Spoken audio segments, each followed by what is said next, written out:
yang disediakan oleh aplikasi perusahaan PT XYZ. Adapun kami menggunakan cara dengan menyebar kuesioner dan menggunakan alat SPSS dan juga menganalisis dengan metode SERVQUAL. Selanjutnya akan dilanjutkan oleh teman saya. Lanjut pada tahap metode penelitian pada paper kami ini menggunakan metode penelitian deskriptif kuantitatif dengan melakukan survei dan mengumpulkan data primer melalui wawancara terhadap 30 responden. Untuk partisipan, kami pilih yang sering untuk menggunakan layanan dari PT XYZ tersebut. Pengambilan sampel ini kami mengacu pada metode convenience sampling, yaitu memilih sampel secara bebas ataupun sekendak dari peneliti. Untuk desain pada paper kami ini, yaitu dengan survei menggunakan pendekatan metode SERVQUAL, dibuat menggunakan Google Form dan disebar lewat sosial media. Pertanyaan-pertanyaan terkait dengan dimensi kepuasan pelanggan. Lalu untuk skala yang kami pakai menggunakan skala Likert yang dimana terdapat 4 buah aspek. Yang pertama pada poin 1 itu sangat tidak setuju, poin 2 tidak setuju, untuk poin ketiga setuju, dan poin keempat sangat setuju. Lanjut, pada kami menggunakan software IBM SPSS statistik untuk mengukur hasil kuesioner. Hal ini digunakan untuk memvalidasi data supaya data tersebut layak diolah kembali. Terdapat beberapa aspek ataupun parameter yang digunakan untuk mengukur kualitas jasa suatu layanan, yaitu tangible, reliability, responsive, asuransi, dan empati. Selanjutnya akan dibahas oleh Dava Altop. Baik, di sini saya akan menjelaskan tentang hasil dan pembahasan. Data-data yang dikumpulkan dari hasil kuesioner tadi kemudian dilakukan uji validitas terlebih dahulu atau juga dan juga uji reliability. Lalu proses ada case processing summary itu digunakan untuk persentase dari jumlah respondennya. Berikut ini adalah tabel dari case processing summary untuk ekspektasi dan juga persepsi. Di tabel di atas case processing summary untuk ekspektasi dapat diketahui bahwa case valid semua responden bernilai 100% dari 30 responden. Ini artinya semua valid, jadi tidak ada yang dikeluarkan atau exclude sehingga jumlah total adalah 100% dari 30 responden. Lalu untuk case processing summary untuk persepsi dapat diketahui bahwa case valid dari 30 responden memiliki nilai 96,8%, yang berarti ada satu yang dikeluarkan atau exclude sehingga jumlah totalnya adalah 96,8%. Lalu selanjutnya ada reliability statistik. Reliability statistik dilakukan dengan menghitung nilai alpha Crouch-Bench pada perangkat lunak SPSS apabila nilai alpha lebih besar dari 0,6 data dinyatakan reliable. Lalu selanjutnya ini adalah tabel dari reliability statistik untuk ekspektasi dan juga untuk persepsi, bisa dilihat untuk nilai Crouch-Bench alpha-nya itu 0,959 kan. Pada kolom Crouch-Bench alpha diperoleh dengan banyak item kuesioner sebanyak 25 dengan jumlah responden sebanyak 30 orang diperoleh nilai korelasi sebesar 0,959. Ini sangat bagus dan sangat kuat, jadi dapat disimpulkan kuesioner ini sudah bisa disebar kepada para responden karena hasil pengukurannya dengan menggunakan SPSS mendapatkan skor senilai 0,959 yang berarti sangat kuat. Lalu selanjutnya pada reliability statistik untuk persepsi memiliki nilai yang sama dengan reliability statistik untuk ekspektasi, maka dapat disimpulkan dengan nilai Crouch-Bench pada reliability statistik untuk persepsi memiliki korelasi yang sangat kuat. Lalu selanjutnya ada item statistik atau item pertanyaan yang telah dimasukkan pada kuesioner, dan ini adalah data-datanya digunakan untuk menghitung rata-rata standar deviasi itu item statistik. Nah, ini adalah tabelnya. Dengan T1 itu mungkin adalah tangible dengan pertanyaan pertama, RL adalah reliability, lalu RN ada responsiveness, A1 ada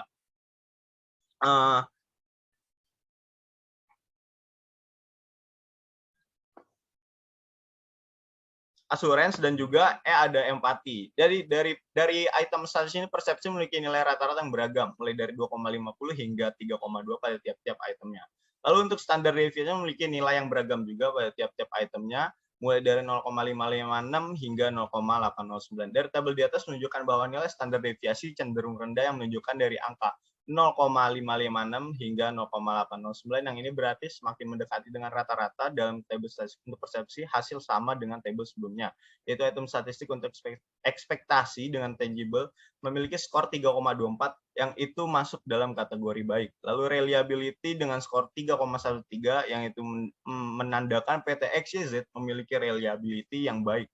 Lalu selanjutnya dengan elemen responsiveness yang memiliki skor 3,22 yang itu menandakan responsiveness yang diberikan oleh PT XYZ terhadap customer dalam kategori baik. Lalu selanjutnya elemen assurance, pada elemen ini PT XYZ mendapatkan skor 3,12. Yang itu berarti PT XYZ memiliki layanan asuransi yang baik. Dan yang terakhir empati dengan mendapat skor 3,21, ini menunjukkan bahwa PT XYZ memiliki kategori yang baik dalam elemen empati.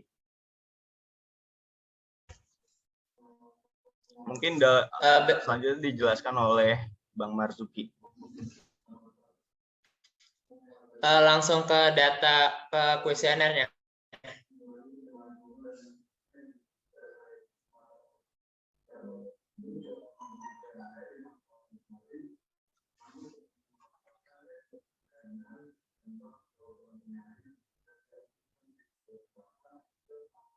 Ke kuesioner. Oke, sebentar Bang.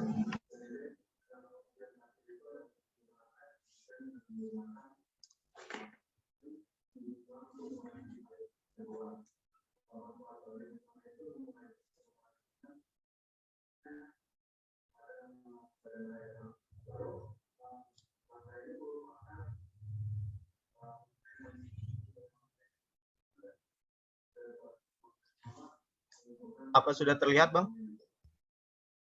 Sudah terlihat. Oke. Oke. Jadi berikut ini merupakan kuesioner yang digunakan dalam penelitian. Di sini terdiri dari kuesionernya itu terdiri dari email,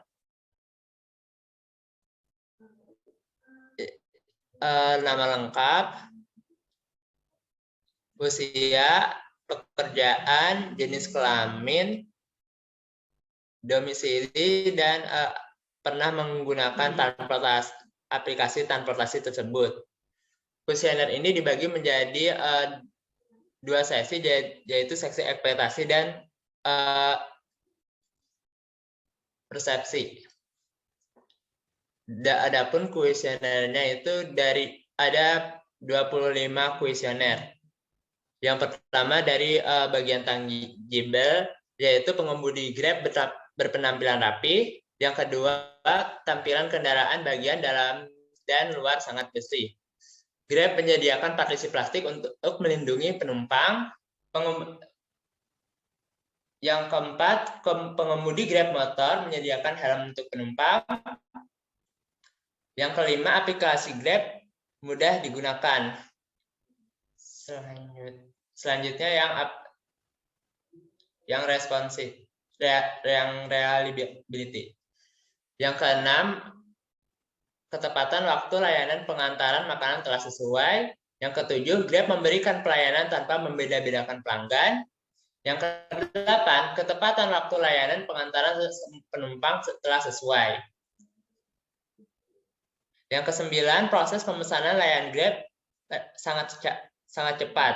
Yang kesepuluh, driver Grab menjemput penumpang sesuai PIN.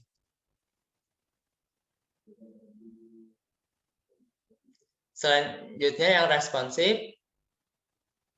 Yang ke-11, Grab peka terhadap ketidaknyamanan customer terhadap sesuatu. Yang ke-12, Grab bertanggung jawab mengantarkan penumpang ketika terjadi kerusakan kendaraan di perjalanan. Yang ke-13, Grab memberikan layanan yang baik dan cepat. Yang ke-14, Grab kedekatan dalam menjawab pertanyaan customer. Yang ke-15, Grab bersedia menunggu customer. Selanjutnya pernyataan yang bagian assurance. Yang ke-16, Grab mengantarkan sampai tujuan yang diinginkan penumpang. Yang ke-18, makanan atau minuman yang dikirimkan Grab tetap utuh dan terjaga. Yang ke-18, Grab mempunyai asuransi jika terjadi kecelakaan. Yang ke-19, Grab mengantarkan barang dalam keadaan bersih dan utuh. Yang ke-20, Grab Motor menyediakan ponco atau jas hujan ketika hujan.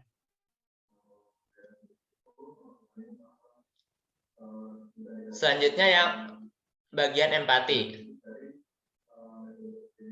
Yang ke-21, Grab bersedia membantu customer jika bantuannya di luar alamat tujuan. Yang ke-22, Grab bersikap sopan dan ramah. Yang ke-23, Grab memberikan pelayanan sesuai dengan kebutuhan, keinginan, dan kebutuhan pelanggan. Yang ke-24, Grab memberi perhatian kepada pelanggan. Yang ke-25, Grab mau mampir ke toko untuk membeli keperluan penumpangnya.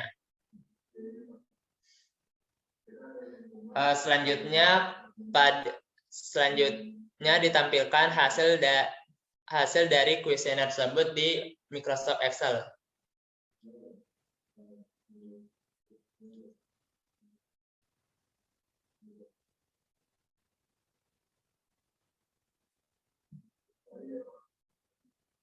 Berikut ini hasil dari kuesioner yang kami bagikan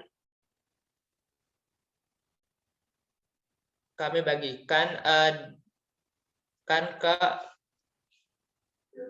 berbagai chat di WhatsApp.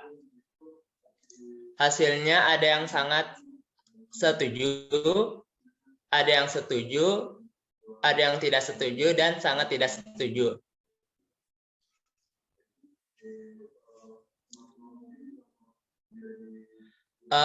Kuesioner yang kami kumpulkan ini sebanyak 53 responden.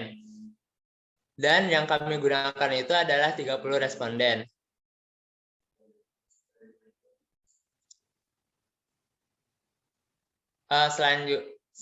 Dan ini merupakan hasil data kualitatif.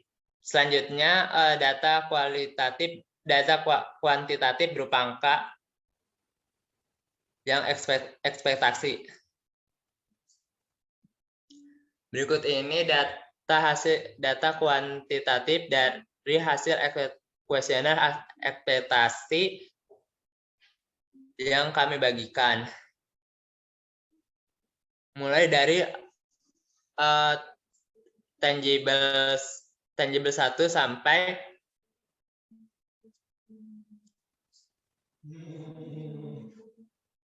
dari tangible 1 sampai 5, dari reliability 1 sampai 5, dari responsif 1 sampai 5, dari assurance 1 sampai 5, dari empati 1 sampai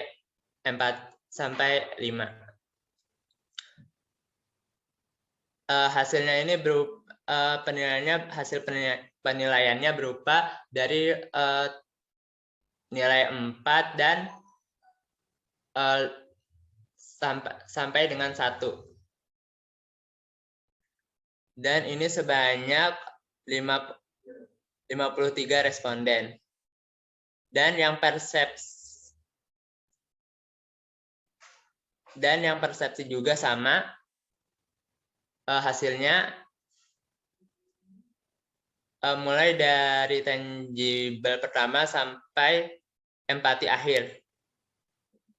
Sebanyak 53 responden juga. Dan data-data ini dirata-ratakan setiap variabelnya, kemudian dihitung standar deviasinya.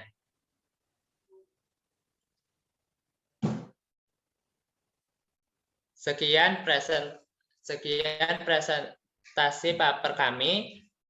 Bila ada tutur kata yang salah, mohon dimaafkan. Wassalamualaikum warahmatullahi wabarakatuh.